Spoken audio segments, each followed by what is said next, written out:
नमः संस्कृतानुरागिभ्यः सकलेभ्यः संस्कृत पाठशाला वीक्षकेभ्यः। हम सभी संस्कृत अनुरागी यह जानते ही हैं कि संस्कृत अत्यंत तार्किक और वैज्ञानिक भाषा है, जहां अक्षरों और उनसे बने शब्दों तथा वाक्यों के उच्चारण और लेखन में थोड़ा भी अंतर नहीं होता। पर इसी क्रम में हम आपको बताते चले आ रहे हैं कि कुछ शब्द ऐसे हैं जहां विशेष सिद्धांत या किसी कालखंड में आकर क्षेत्रगत विशेषताओं या कहें कि क्षेत्रगत प्रभाव परक प्रवृत्तियों के कारण कुछ दो अक्षरों में एक रूपता सी दिख पड़ती है, और उन अक्षरों में विशेष दो अक्षर हैं व और ब। आप ऐसे कई शब्दों के बारे में जहां व और ब के बीच अंतर नहीं मानने की परिपाटी है जान ही चुके हैं, पर आज कुछ उन शब्दों की बात जो पौराणिक चरित्र से संबंधित हैं, और सामान्य तौर पर यदि इन शब्दों के स्वरूप से आप परिचित नहीं होंगे तो आप हमेशा संशय की स्थिति में होंगे कि हमारे ग्रंथों में अर्थात शास्त्रों में आखिरकार दो शब्दों में शुद्ध कौन सा शब्द है। देखिए, कई शब्द ऐसे हैं जहां व और ब दोनों ही अक्षर अलग अलग रूप से प्रयुक्त मिले तब भी वे शब्द शुद्ध ही माने जाते हैं, जैसे वालेह या वाली और वाली या बाली। कुछ श्लोक हैं जहां दोनों ही अक्षरों के साथ प्रयोग हमें प्राप्त होते हैं।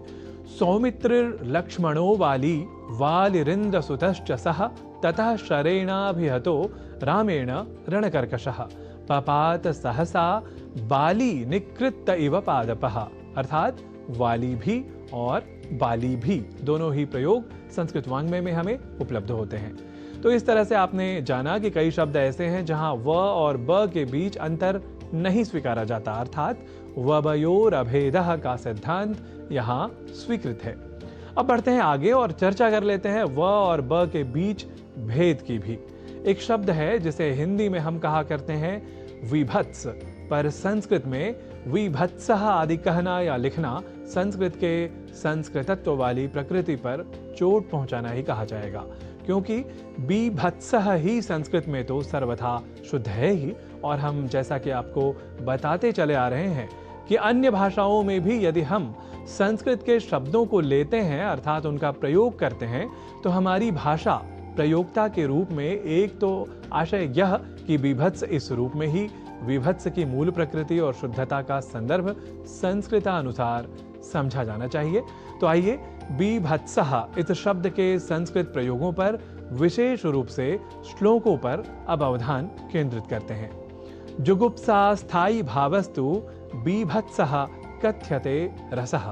अर्थात मुख्य रूप से स्वीकृत 8 या 9 रसों में से एक है बीभत्स। श्रृंगार हास्य करुण रौद्र वीर भयानकाः बीभत्साद्भुत शांताश्च रसा भावाः पुनस्त्रिधा। अर्थात बीभत्स रस न की विभत्स, यह अवश्य ध्यान रखिएगा, जहां जुगुप्सा या घृणा स्थायी भाव के रूप में माना जाता है। अगला श्लोक है जहां बीभत्स का प्रयोग है। न कुर्याम कर्म बीभत्सम युध्यमानः कथंचन तेन देव मनुष्येषु बीभत्सुरिति विश्रुतः।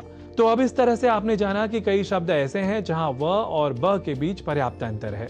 अब इन दोनों अक्षरों के बीच भेद के कुछ और उदाहरणों के साथ बात कर लेते हैं। एक शब्द है वृष्टि या वृष्टि, पर कभी कभी हम में से कुछ व इस अक्षर का उच्चारण ब के रूप में कर दिया करते हैं और वे बोल जाते हैं वृष्टि या वृष्टि।